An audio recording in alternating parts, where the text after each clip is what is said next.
Hoy hablaremos del conflicto en las empresas familiares.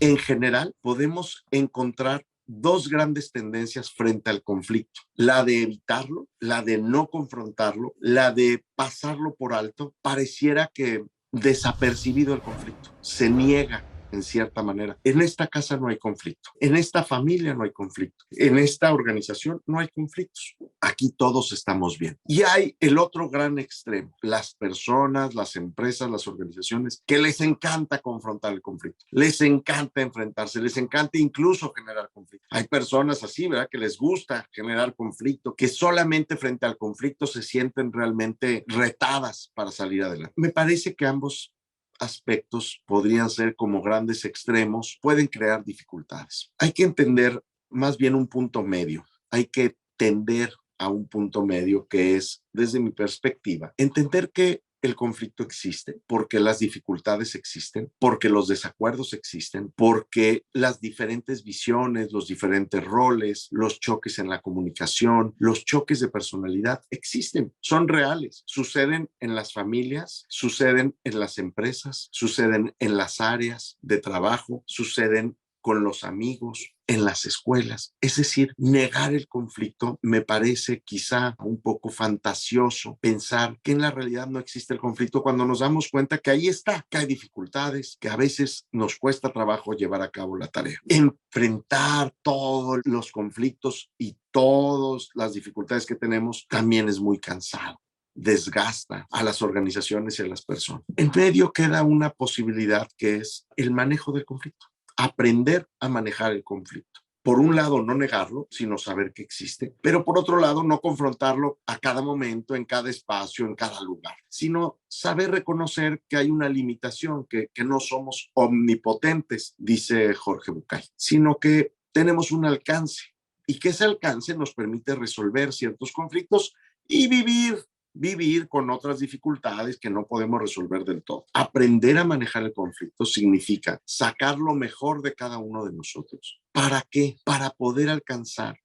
objetivos comunes. En las empresas familiares hay una agravante que es el lado emocional del conflicto. Y en este sentido habría que entender, si el conflicto existe, puede darse de dos maneras: de manera racional y de manera emocional. El conflicto racional es relativamente sencillo, tiene que ver con desacuerdos en los cuales, vía la razón, nos podemos poner de acuerdo: un porcentaje de ganancia, un objetivo de mediano o largo plazo, una capacidad de adquirir deuda, un tamaño de inversión, un modelo de negocio. Eso relativamente, no digo que sea fácil porque hay decisiones muy complejas, pero se pueden tomar con base en información, en análisis, en estudio y en entender cuál a ojos de todos parece la mejor decisión. Pero en la empresa familiar, también en las otras, pero en la empresa familiar especialmente, aparece el conflicto emocional. ¿Y qué es ese conflicto emocional?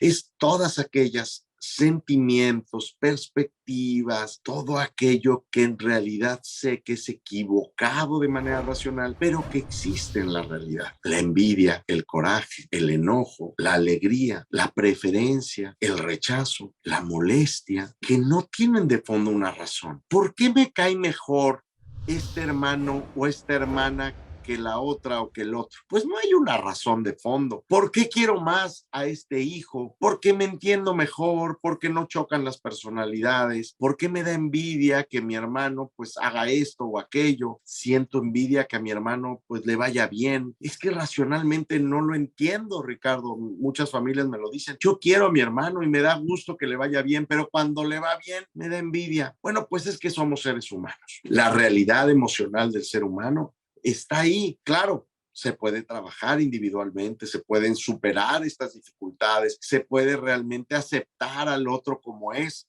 pero tiene su dificultad emocional. ¿Qué tenemos que aprender a hacer? Tenemos que aprender a hablar del conflicto en el lugar y en el momento adecuado. Y tenemos que aprender a hablar de los dos conflictos, del emocional y del racional. Hermano, me cuesta trabajo esto. No me gusta esto de ti. No me gusta aquello otro de ti. Me dificulta este trato que tienes conmigo, ese tono de voz que utilizas. No es racional. hermano, hermana, no es racional, no es algo que tú y yo tengamos que entender, no hay una razón detrás, o quizás la haya, pero pues es muy lejana, pero lo quiero expresar hoy para sacarlo de mí, para que tú lo sepas y para que juntos trabajemos ese sentimiento y vayamos haciendo que poco a poco se vaya desvaneciendo o al menos se vaya haciendo menos. Una vez quitado el conflicto emocional, entonces podemos entrar en el conflicto racional. Aquí hay un aspecto muy importante. El conflicto emocional no siempre se puede manejar de manera particular. A veces se requiere ayuda y cuando así sea el caso, hay que acercarse a recibir ayuda. No tengan miedo de la ayuda que pueden recibir para manejar ese conflicto emocional. Entender las raíces de fondo, entender las causas de ese sentimiento. A veces se requiere ayuda para hacerlo. Eso no significa que estemos locos, que hayamos perdido ya la razón. No, significa que queremos mejorar. Significa que queremos trabajar algún aspecto de nuestra vida y así como queremos mejorar a veces la apariencia o el deporte o el ejercicio o alcanzar ciertas metas como un maratón, un triatlón, también puede haber y es completamente válido querer mejorar, aprender a manejar mis sentimientos de una mejor manera. Y entonces sí, en esa mesa de diálogo podemos construir y podemos manejar los diferentes conflictos, ya sean emocionales o ya sean racionales, pero solo ahí. Y solo ahí lo vamos a dejar. Y hacemos ese compromiso de dejar en la mesa de diálogo todo ese conflicto para que después, sabiendo que el conflicto existe, podamos trabajarlo en el día a día, en la ejecución diaria, podamos seguir colaborando y cada de vez en cuando sea conveniente, llevar a la mesa de diálogo el conflicto para resolverlo. Los conflictos, desde mi perspectiva, siempre existen. La solución es aprender a manejar conflictos, no desaparecerlos, no negarlos, no evitarlos, tampoco confrontarlos en cualquier pasillo, en cualquier oficina, en cualquier momento y en cualquier lugar. Establecer ese lugar propio donde podemos manejar el conflicto y obtener mejores resultados. IPADE. The World Calls.